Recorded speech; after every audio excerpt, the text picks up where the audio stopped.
That one thing you forgot? On a cruise, it stays forgotten. Because once the ship leaves the port, there is no quick trip to Walmart, no cheap replacement, no easy fix. Cruise passengers make the same packing mistakes over and over again, bringing useless items, wasting luggage space, and forgetting the things they actually need most. And some of these mistakes can quietly ruin parts of your vacation. So before you zip your suitcase shut, here are 10 things cruisers regret packing and what smart travelers bring instead. Number 10. Too many formal outfits. There is a version of a cruise that lives in people's heads. Elegant dinners every night, chandeliers, guests dressed like they are attending a black tie gala, women in floor-length gowns, men in tuxedos, the whole ship transformed into something out of a classic Hollywood film. That version of cruising mostly does not exist anymore. Most mainstream cruise lines have quietly relaxed their dress codes over the last few years. Royal Caribbean now calls formal night dress your best night. Celebrity Cruises uses the term evening chic, which in practice can mean anything from a cocktail dress to a nice pair of slacks. Norwegian Cruise Line takes it even further with a come-as-you-are philosophy that barely resembles a dress code at all. What this means for your suitcase, you do not need 3 formal gowns or 2 tuxedos. Cruisers who pack heavy formal wear almost always come home with most of it untouched, still folded, still pristine, never worn. What to bring instead? 1 smart dinner outfit per person. A nice dress or a collared shirt with dark pants covers almost every dining situation on almost every mainstream cruise ship today. Keep it simple, keep it light, 1 outfit. That is all you need. Number 9. Too many shoes. Shoes are heavy, shoes are bulky, and shoes are quietly responsible for more overpacked suitcases than any other single-item cruisers bring on board. The mental trap to fall into is easy. You need flip-flops for the pool, sneakers for excursions, sandals for casual dinners, heels for formal night, water shoes for that beach excursion you booked, and maybe a backup pair just in case. That's 6 pairs of shoes for a 7-day cruise. Most of those shoes will never leave your cabin. They'll sit in the corner or stay buried at the bottom of your suitcase, taking up space, adding weight, and contributing absolutely nothing to your vacation. What experienced cruisers bring instead? 3 pairs. A comfortable walking shoe that works for excursions and casual evenings, a sandal or flip-flop for the pool and beach, and 1 slightly smarter shoe for dinner. That is the entire formula. 3 pairs. Everything else is wishful thinking. Number 8. An iron or clothing steamer. This one does not just waste space in your suitcase. It gets taken away from you before you even board the ship. Irons and clothing steamers are banned on virtually every major cruise line, and the ban is strictly enforced. The reason is fire safety. Cruise ships take onboard fire risks extremely seriously, and a personal iron left unattended in a cabin is considered a genuine hazard. Here is how it plays out for most people. They pack the steamer because they want their outfits to look perfect. They get to the security checkpoint at embarkation, and then they watch it disappear into a confiscation bin, sometimes never to be returned. What to bring instead is a small, portable wrinkle release spray. You mist it onto your clothes, smooth them out with your hands, and let them hang for a few minutes. It is not magic, but it works well enough for vacation clothes, and it weighs almost nothing. Packing clothes in dry cleaning bags inside your suitcase also dramatically reduces wrinkles during transit. Smart packing prevents the problem before it starts. Number 7. Full-size toiletries. This one does not ruin your trip, it just quietly wastes space and adds weight you will feel every time you move your luggage from the airport to the taxi to the terminal to your cabin. Full-size shampoo, full-size conditioner, a large bottle of body wash, a heavy moisturizer. Cruisers pack these out of habit because that's what they use at home, and it's easier to just grab everything off the bathroom shelf. But here's the reality. Your cabin already comes with basic toiletries provided by the cruise line, and the ship has an onboard store if you genuinely run out of something important. You're not heading into the wilderness. You're boarding a floating resort with thousands of other passengers and a fully stocked shop. What smart travelers bring is travel-size versions of the products you actually care about, the specific shampoo your hair needs, the moisturizer your skin depends on. Solid shampoo bars have become popular with experienced cruisers because they take up almost no space, pass every security check without issue, and last the entire trip. Bring only what is truly irreplaceable. Leave everything else behind. Number 6. Seasickness medication you've never tried before. This one is less about wasting suitcase space and more about protecting the vacation you spent months planning. A lot of cruisers panic buy seasickness medication in the days before they sail. They find something highly rated online, or a friend recommends it, or they grab whatever is on the pharmacy shelf. They've never taken it before. They have no idea how their body reacts to it. Some of these medications cause significant drowsiness.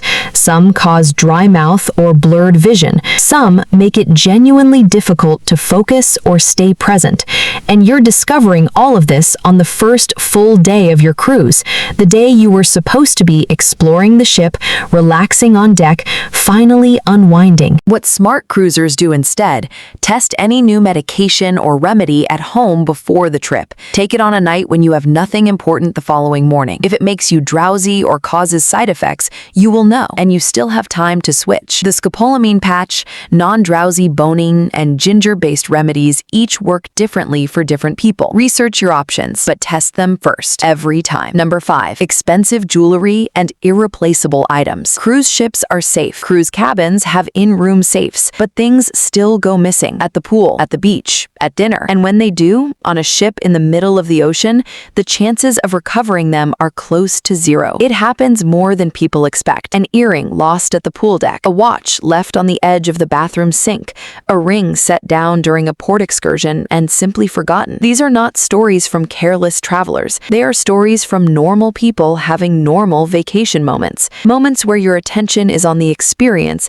not on your valuables. The rule experienced cruisers live by: if losing it would genuinely upset you, do not bring it. Leave the heirloom necklace, the expensive watch, and the rings you do not wear every single day at home. Somewhere safe, somewhere you know exactly where they are. What to bring instead? Simple, inexpensive accessories that look great with your outfits, but carry no emotional or financial weight. You will enjoy every excursion, every swim, every dinner far more when you are not quietly guarding something irreplaceable in the back of your mind. Number 4. No carry-on bag. Most packing advice focuses on what to remove from your suitcase. This one is about something you need to add. A surprising number of cruisers, especially first-timers, board with just a checked bag and no separate carry-on or day bag. It seems logical. You're going on vacation, you checked your luggage, everything you need is in there. The problem is that checked luggage on a cruise does not arrive to your cabin immediately. After you board the ship,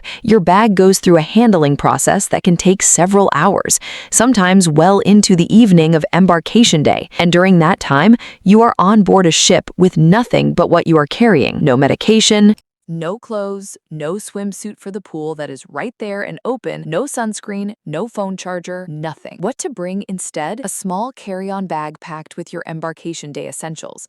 Medications, travel documents, a swimsuit, a change of clothes, your charger, and any valuables you would not want in checked luggage anyway. The first hours on a cruise ship are some of the most enjoyable. Do not spend them waiting in your cabin for a bag that has not arrived yet. Number 3. Clothes for every possible scenario. Most cruisers overpack clothes, not because they're disorganized, but because they're optimistic in ways that their suitcase has to pay for. They pack for the formal dinner they might attend, the themed party that could happen on night 4, the cold evening on the deck just in case the breeze picks up, the beach day if they decide to book that last-minute excursion, the workout clothes they fully intend to use this time, they really mean it this time. The result is a suitcase filled almost entirely with maybe outfits.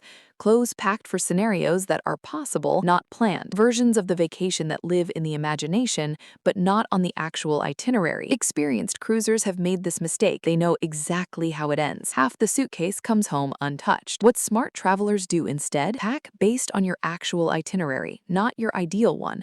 Look at your ports of call. Look at the dining reservations you already made. Look at the excursions you booked. Pack for what you will genuinely do, not for the version of yourself you hope to become somewhere between the Bahamas and Cozumel. You will use far less than you think, and the freedom of a lighter bag is worth more than any backup outfit you never wore. Number 2, power strips your cruise line will confiscate. You already know that cruise cabin outlets are limited, 1 or 2 near the desk, maybe 1 in the bathroom. So you did the smart thing, you packed a power strip to handle all your devices at once. Except there's a rule most cruisers do not discover until it's too late. Standard power strips, the kind without built-in surge protection, are banned on most major cruise lines. The policy exists for fire safety reasons. Cruise ships operate under strict electrical standards, and an unprotected power strip can create a genuine risk on board. Security knows exactly what to look for, and confiscation happens fast. No warning, no negotiation, it simply disappears into a bin at the gangway. And now you're in your cabin with 1 outlet, 4 devices, and 2 weeks ahead of you. What to bring instead? A surge-protected power strip or a multi-port USB charging hub. These are permitted on most cruise lines and solve the outlet problem completely. Before you pack anything, check your specific cruise line's current policy. Rules do get updated, but in almost every case, surge protection is the detail that makes the difference between keeping your charger and losing it before you even unpack. Number 1, everything you packed just in case. This is the real culprit. Not any single item on this list,